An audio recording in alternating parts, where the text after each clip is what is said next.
ভারতদের স্বাধীনতার দাবি ক্রমশই বাড়ছিল। 1927 সালে সাইমন কমিশন আসে এবং পরে রাউন্ড টেবিল বৈঠক হয়। আবার 1927-এ সাইমন আসে, দিয়ে একটা রাউন্ড টেবিল বৈঠক হয়।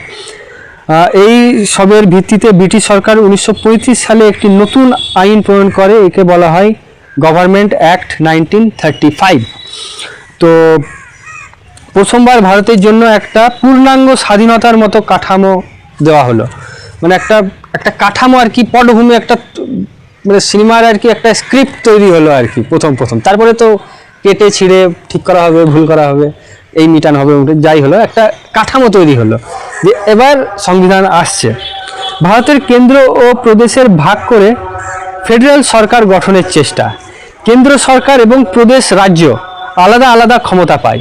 কেন্দ্র মানে সেন্ট্রাল গভর্নমেন্ট আর রাজ্য গভর্নমেন্ট দুজনা আলাদা আলাদাভাবে একটা ক্ষমতা পায়। সেন্ট্রাল গভর্নমেন্টের একটা আলাদা ক্ষমতা আর রাজ্যের একটা আলাদা ক্ষমতা।